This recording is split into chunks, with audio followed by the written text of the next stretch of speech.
Selon nos informations, Jérémy Frimpong a fait son choix concernant son avenir. Après une grande saison en Bundesliga, le Néerlandais privilégie une destination bien précise. Jérémy Frimpong a fait son choix. Selon nos informations, le joueur privilégie un départ en Première Ligue, plutôt que vers le FC Barcelone. Le piston intéresse plusieurs clubs anglais. Révélation de la saison du côté du Bayer Leverkusen, Jérémy Frimpong se dirige donc vers un départ durant ce mercato estival. Le Néerlandais veut découvrir un nouveau championnat. Une saison pleine avec le Bayer Leverkusen. Dans le système de Xavi Alonso, Jérémy Frimpong s'est avéré être le parfait pendant à droite d'Alex Grimaldo. Le défenseur est sous contrat jusqu'en 2028 avec le club allemand. Il reste sur un exercice rempli, avec 14 buts et 12 passes décisives à son compteur toutes compétitions confondues. En attendant, Jérémy Frimpong prend part à l'Euro 2024 avec sa sélection. Le joueur a disputé 2 des 3 rencontres des Pays-Bas, en phase de poule. Le joueur de Leverkusen était notamment titulaire face à la France, 0-0, dans une position plus avancée d'ailier. Les Néerlandais affronteront la Roumanie, ce mardi 2 juin, en 8e de finale de la compétition. Diogo Costa sur le point de rejoindre le Barça. Le gardien portugais était sans doute le héros du match Portugal-Slovénie comptant pour les 8e de finale de la Coupe européenne.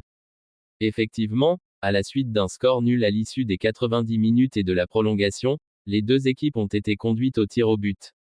Durant cette séance, le gardien portugais Diogo Costa, 24 ans, a fait preuve d'une grande performance en arrêtant les 3 tirs de la Slovaquie. Un héros qui est apprécié par tous les fans. Cependant, quelques années auparavant, il aurait pu s'engager au FC Barcelone. Diogo Costa avait un accord avec le Barça.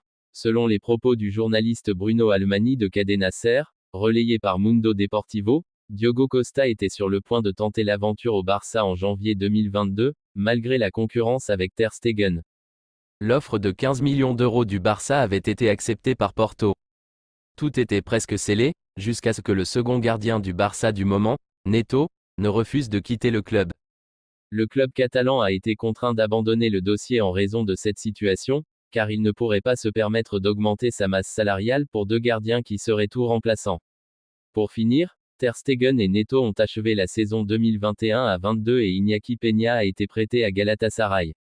À la fin de la saison, Neto a été libéré par le club et Iñaki Peña est devenu le second gardien. Nul ne sait si Joao Cancelo sera encore un joueur du FC Barcelone la saison prochaine. En cas de départ, les Catalans songeraient déjà à 3 autres latéraux.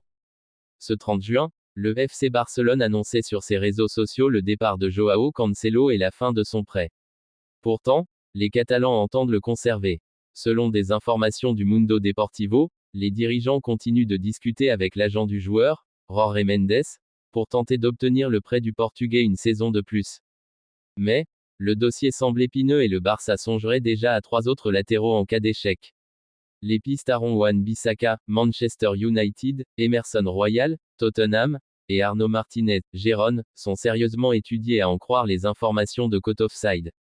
Manchester City veut vendre Joao Cancelo. Si le FC Barcelone pourrait avoir du mal à conserver Joao Cancelo, c'est parce que Manchester City souhaite vendre son joueur, et non le prêter une saison de plus. Le latéral a déjà 30 ans et dispose encore d'une bonne cote sur le marché des transferts. Les Citizens espèrent donc profiter de ce mercato pour enregistrer une entrée de liquidité.